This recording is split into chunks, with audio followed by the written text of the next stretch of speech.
If you were to take any person and ask them what 1 plus 1 is, they'd either respond with the answer 2, or they'd look at you funny.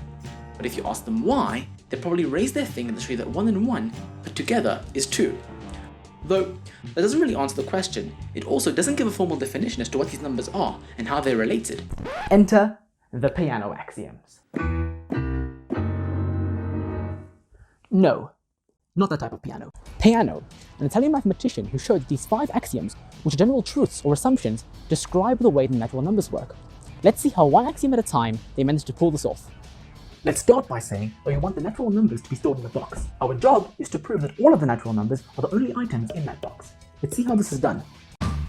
This is the simplest axiom of them all. It says that there exists a natural number in this box called 0. That's it. To make more numbers, we propose a second axiom that creates a machine. This machine is called a function, and it follows the rule that if you input an item that was in the box before, the item that it outputs belongs in the box as well. Let's put this machine to use. If we input the item that we know is in the box, 0, into the machine, we get, well, we don't know. All we know is that the output belongs somewhere in the box. But how do we know that the output isn't 0 itself? Yep, it's as simple as that. If we don't want 0 to be an output, we claim that it can never be outputted from the machine.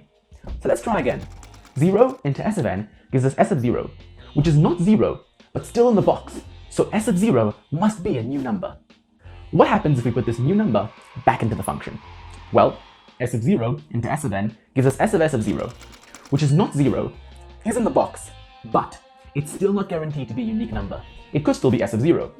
Let's see how the fourth axiom solves this problem and creates the remainder of the natural numbers. This axiom says there is only one way to make s of n. That's if the input is n. These functions are called one-to-one, and they guarantee that no loops are formed in our natural numbers. If s of x equals s of y, the outputs are equal, then x equals y. The inputs must be equal.